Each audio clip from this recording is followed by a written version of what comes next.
This week we know that Tara is basically asking Gemma to check in on the boys because she has some off-site work or whatever, errands, things, whatever she has to do. She's gonna need Gemma just checking on the boys while she's there. And you know, Jax is gonna be in Oakland, so he can't do it. He's in Oakland handling club business. He's with the guys, and he's in the car with Pope, and Pope is basically giving him a deal. You know, he's saying that if you want, this is how we can do something else. You know, if you up your load on muling, we can go ahead on my side and we can push it through Reno and Vegas.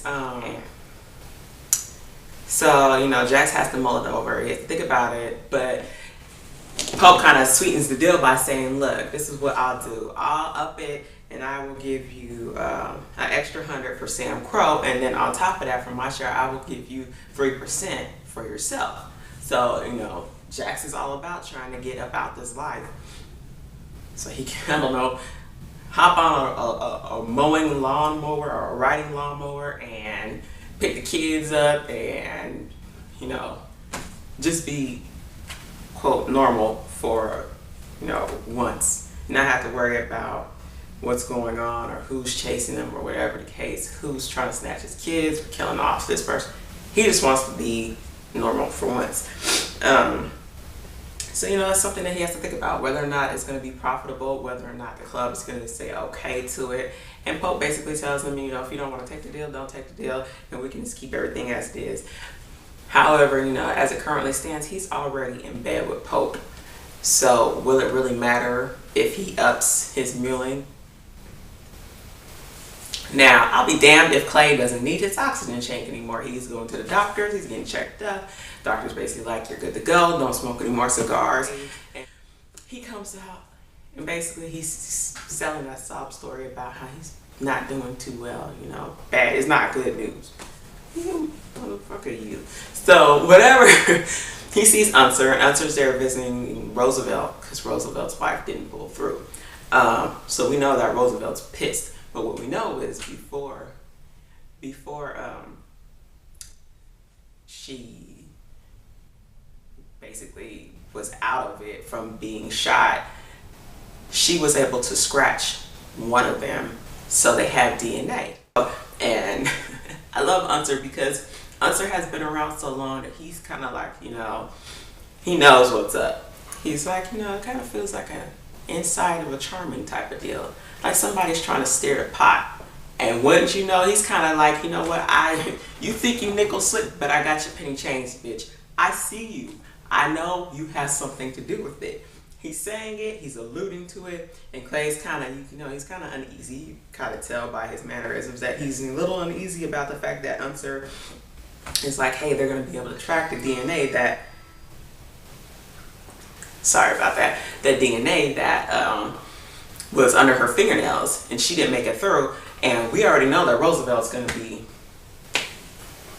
you might as well go ahead and assume that Roosevelt's hunting down everybody's ass, because he already has a whiff of the fact that the club has something to do with it. What he does not know is that it's Clay's ass over here moving little pieces on the checkers and chessboards around, trying to get something stirred up. You know, I don't think that Clay really wants or desires to be in the club. It's not like he has the club's best interests at heart, and basically with his ass, who needs enemies? But without the club, who would he be? Kind of gotta think of it like that. It's almost like without the club, he's an old ass guy who, what, I don't think he has any children. I mean, if he does, whatever, but he's just an old guy. He doesn't ride, he doesn't, the club is his life, but at the same time, he does shake. Okay, so, next scene. My girl broke into Gemma's house. And Gemma's like, oh, how did you get in? And she was like, basically, I used my old skills, bitch. You think I was only running hoes? No, bitch, I know how to break into houses. And that's exactly what she did. She broke in, she has her gun. I forgot what else, I think it was like a phone or something. Sitting there on the table. So the club is at church. And, you know, their meetings. And did they get a new guy? there was a new guy at the table. I don't think I've seen him before. If I did, I just kind of dismissed his whole presence, that he is just not important to me, because I don't think I've seen him before. But, you know, they're panning around the table as everybody's voting, but I think before they even voted, they panned in, kind of got a shot of him, and I'm like, who the hell are you? You don't even look like a biker. I mean, you kind of needed a little bit of everybody in the mix, you know. But at the same, he looks like a soap opera person. He looks like he belongs, I don't know, what soap operas? Young and the Restless or something. I don't know. He doesn't look, he's not giving me that biker-esque feel. I need him to look a little bit more, I don't know, grimy, maybe? I don't know. There's just the aura that you get from bikers. Whatever the case, they take the vote. Now, although Jax is in charge, Clay is over here trying to be kind of a backseat driver. He really doesn't want to involve himself or the club. He doesn't want the club to be involved any deeper with Pope, but it's like they're already in bed with Pope, so we might as well double our take and make the club some more money while we're doing this, because if we get caught, the charge is still the same, and no, what the hell, might as well. So they take the vote.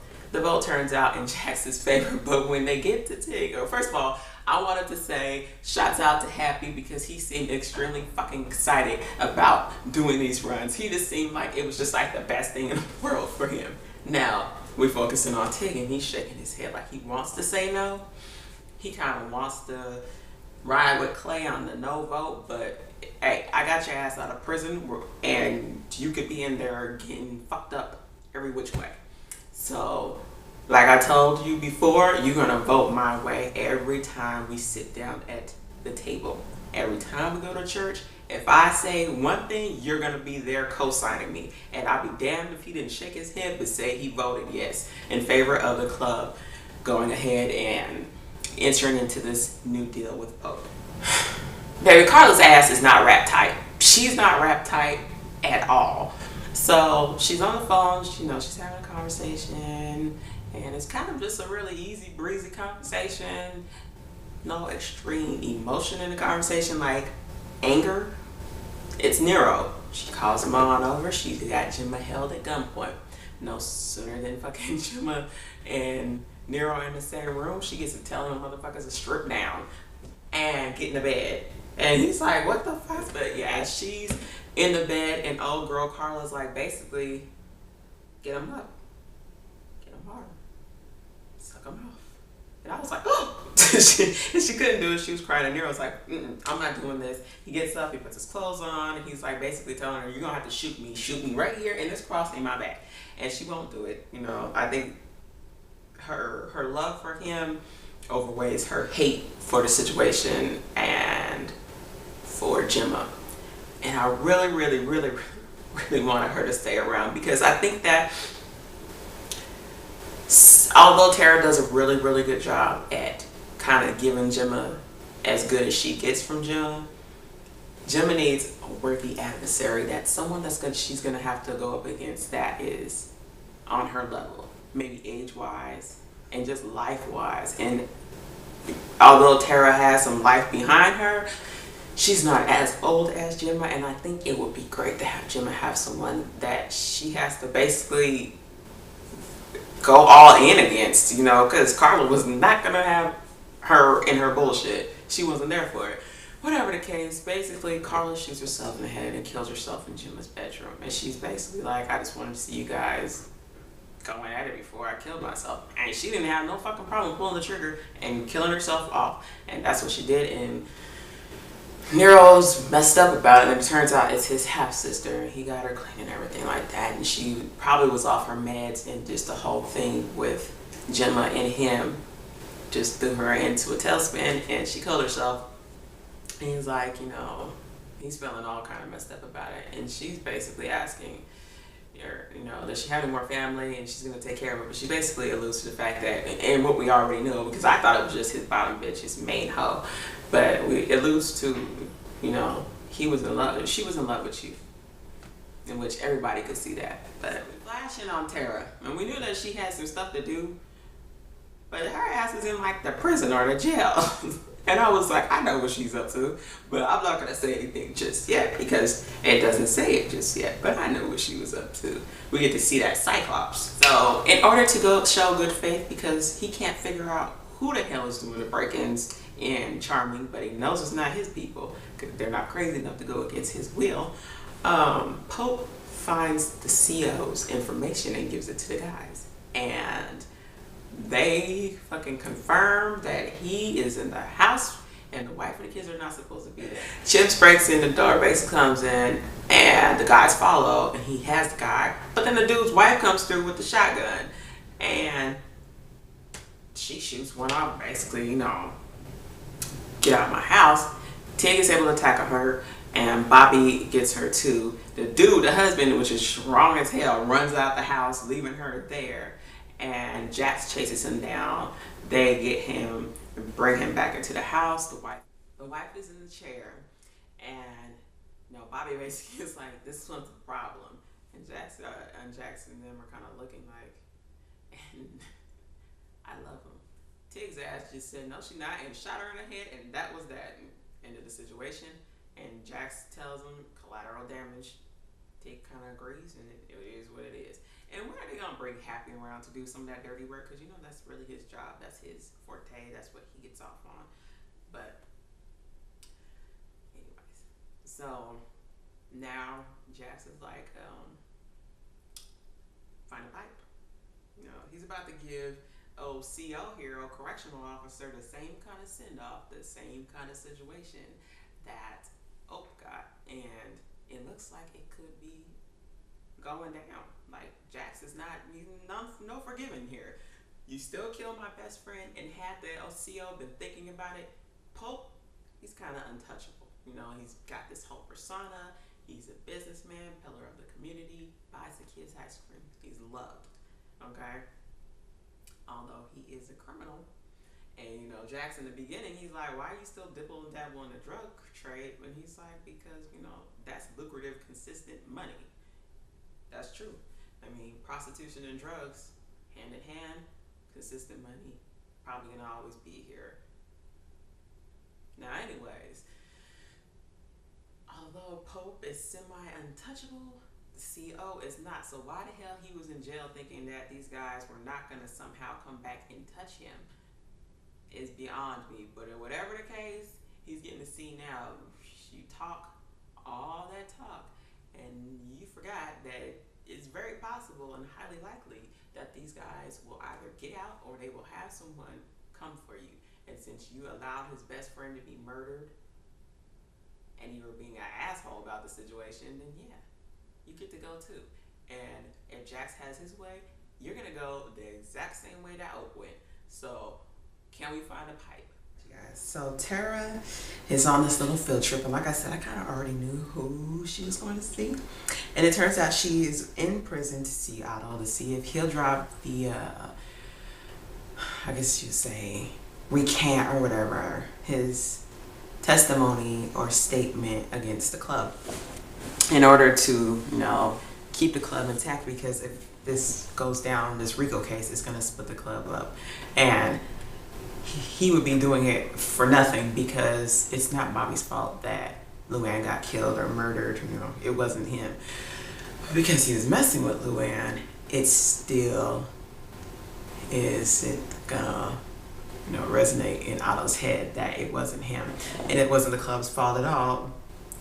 So to him, it's like, you know what? She's like, you know, well, the club will do anything, you know, whatever you need. And he's like, basically, I'm gonna die soon. And, you know, she's basically just telling him, the club will give you whatever. And he's like, through you? She's like, yeah. He was like, well, get on your knees. And she kind of should have knew that it was gonna be something of that realm. Because what else does he want? He wants to die. I think he's been trying to die or get killed and whatever for a while, and Otto's taking all kinds of attacks, but Otto's giving as good as he's got. And he basically told her, no more visits, Doc. I don't want to do something, you know, basically off the chain. And he could have harmed her while he was in there, but I don't think I don't think that he's so much interested in hurting her as much as he just wants a little bit of revenge, so to speak, for the club. As much as he's given up, I mean, he's been in there, he's gonna be in there. All he wanted was for them to take care of her, while she was there, and she ends up dead. And our side thought and our side conversation or whatever is like, I respect the way that Tara is concerning her family, and she's out there handling Jax's business and all that stuff. But she is slowly becoming a little Gemma, because Gemma's family, it was her family. The inner circle of the nucleus is her family, her husband, her children, and all that stuff. However, because the club is so closely intertwined with the family circle, you see how it's very easy to start doing little things here and there, trying to protect this and that, and then you end up lost. Tara's basically following down that same track, and she's gonna have to keep her wraps on that in order to not fully, I don't think that she would fully become Gemma, but in order to not become Gemma or fall into a lot of bad habits that Gemma has gained over the years of being intertwined with the family and the club and all that, it's a lot. So Gemma calls Clay to have him help with Carla's body, because Unter's not answering the phone, and she had called him, and she doesn't really want the club to know about it. And the only person who knows besides Gemma at this point is Nero. And Nero, she just basically told him to go away. She was going to deal with it. So Clay is like, fine, he was going to need some help. So he's going to have Juice help him out, and Juice won't run back and tell the guys. And I'm like, y'all club is just killing me. Your club is doing me in. Like, there's no honor in this damn club. There's no truth telling in this. Everybody has their own agenda, their own secrets, and it's tiring. Okay, back at the house of the CO, we see Jax, and basically Tig walks in, and it's like there was no pipe. I guess maybe it was out of sight, out of mind. No one considered looking under the sink, maybe in the bathroom or the kitchen. It doesn't take long, and it's not that hard to remove a pipe. Maybe they're plastic. Let's say they're plastic. So anyways, Tig comes back with a snow globe and a hammer. And I'm like, you guys couldn't find a meat tenderizer, a leg to a chair, or something besides a snow globe? Every snow globe I've ever seen has been styrofoam packed and peanut packed and stuffed with paper so that the glass ball doesn't break. I mean, there are some that have thick glass, but still, it's glass. It's gonna break. Whatever the case, he picks the snow globe. Small world. It is a small fucking world, and Jax commenced to beat the brakes, the dust, the fucking dreams out of the correctional officer. And I'm sure before Jax hit him, this guy was trying to figure out every way possible to stop him from doing so. And I bet you if he could have pushed the rewind button, he would go back and try his best to figure out a way to not either piss them off or not be held responsible for one of them having to die. And it looked like Chips was like, I get it in, because he has his own little, inside of his head. It's like he could have been the one in the pine box at the end of the day, because when Jax had to make the decision, is he going to pick himself? Probably not. He's the head of the club. Is he going to pick his best friend? No. And he couldn't pick Tig, so who else? By default, it was going to be Chips. So Chips, I'm sure he had no problem putting the hammer or the snow globe to dude, but he doesn't. And Bobby's sitting on the sideline, basically like, can we get the show on the road here? I got stuff to do. So unapologetically, just unemotional about the situation. So basically, we flash in on the next scene after, Chip stops Jax, because Jax was going to beat this motherfucker until it was just nothing. But, Tig is on body duty, and he's going to dump it, and, you got Tig and you got Chips and you're standing there talking, and you know he's asking him if he's all right, and Tig's like, yeah, I'm good, I needed that. And you know, I love Chips. I mean, he gives him a kiss on the cheek and walks off. He doesn't seem to have any hidden agenda. It is what it is with him. It's just, you know, hey, he's loyal to the club. He doesn't seem like he's trying to play any side of the fence. So I really like his character. Everybody else that I can think of has a hidden agenda, a story, a lot. Something funky is going on with almost everyone else in the club. Yeah, I don't think because Juice got his little side story. Clay is just full of all kind of hot messiness. Yes, I said hot messiness. Who else? Bobby. He got his Rico case type of deal going on. Jax has his thing. Tig has his thing. It's just everybody has it, and I think maybe Oak would have been the only one without a little side agenda situation. So who do you trust? Who do you turn to when everybody has their own agenda in play? At the hospital, we see Tara coming back from the prison hospital or whatever, the prison, seeing Otto, and she's walking through the hall. She's dodging Jax's calls. She goes to check on the boys, you know. Everyone's saying that they had a relaxed, quiet day, you know. Nothing to write home about. Everyone is lying.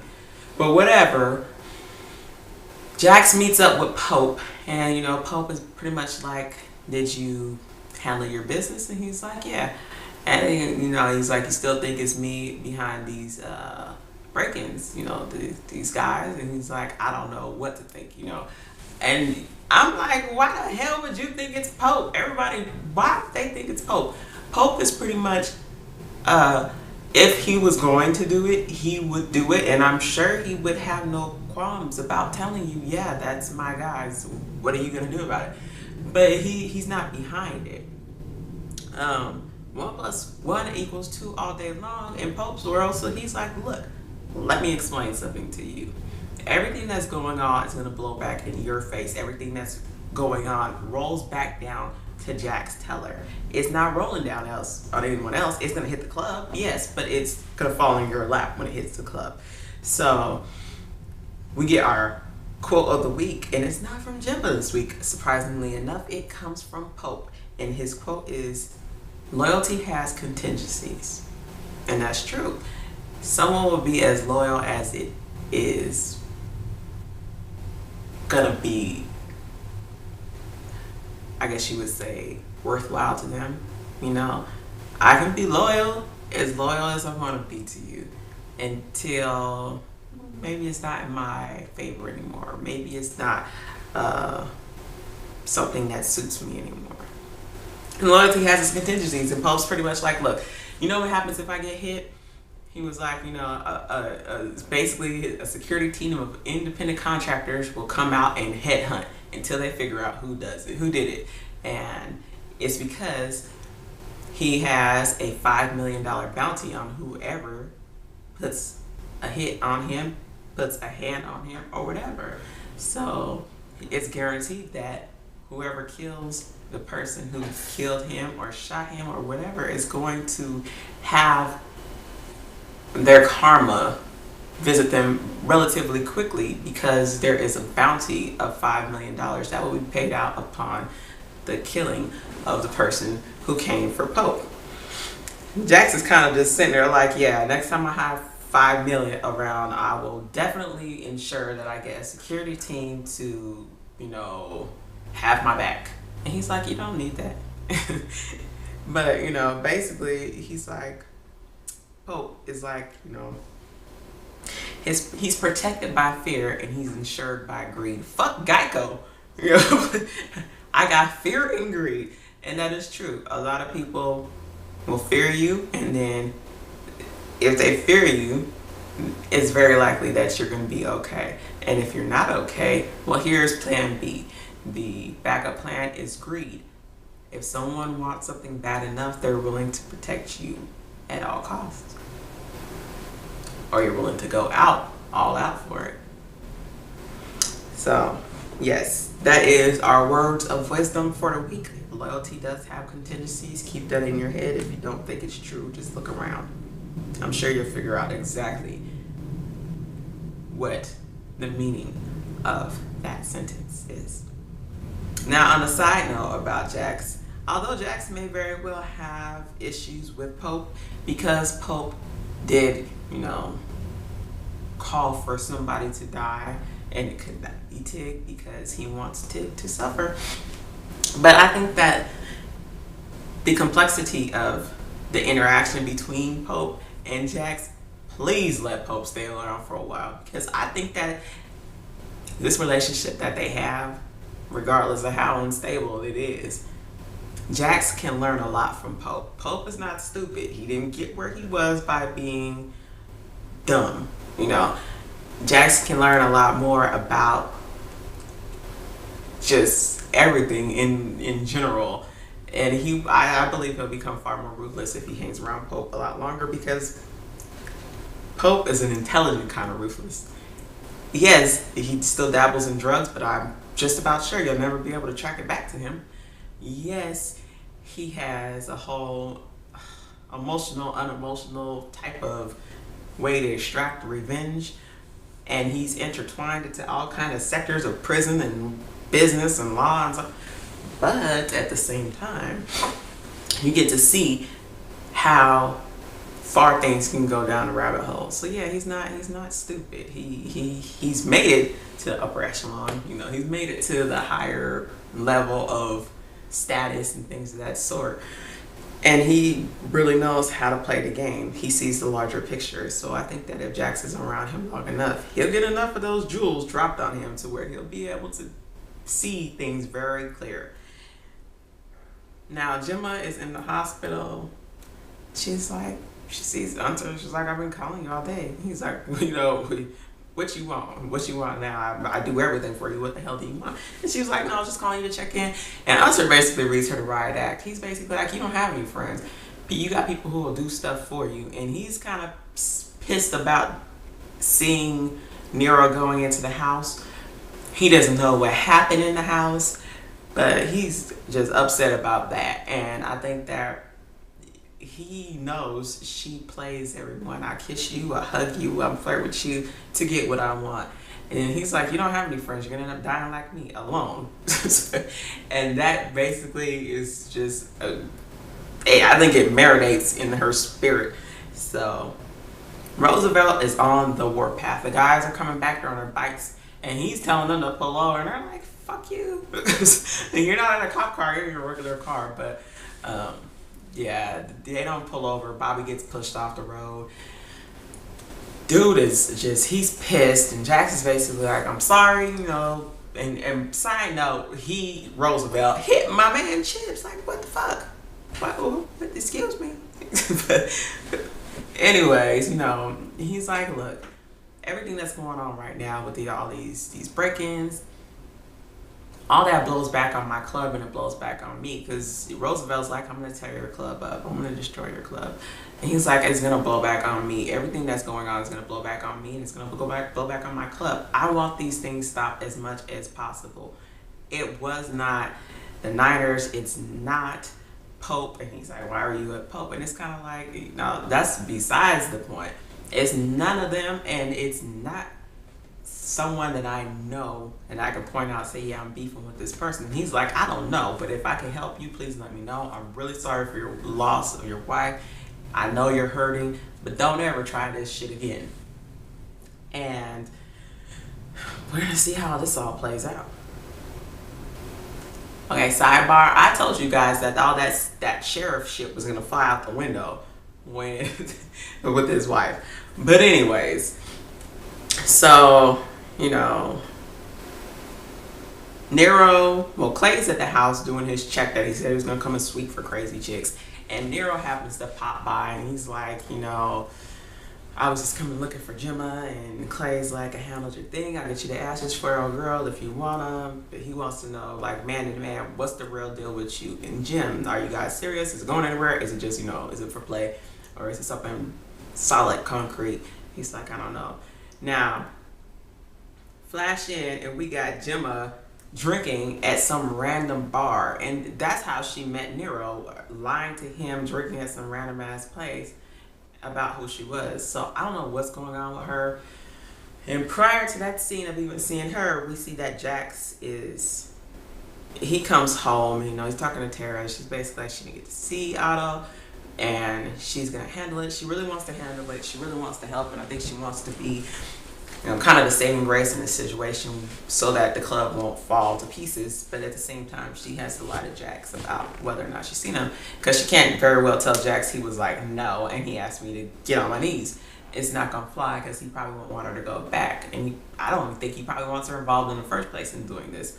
But you know, she says basically she's gonna go back and try to do whatever she's got to do to make it work, you know, when she gets to see him. And I don't know how that's gonna play out, because I don't think Adam wants to be bothered at all.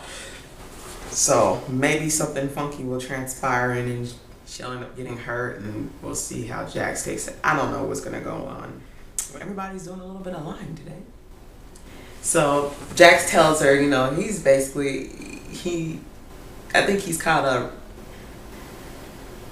doing some inner thought, just, you know, just kind of mulling over the fact that, you know, we got all these break-ins, you got all these things going on.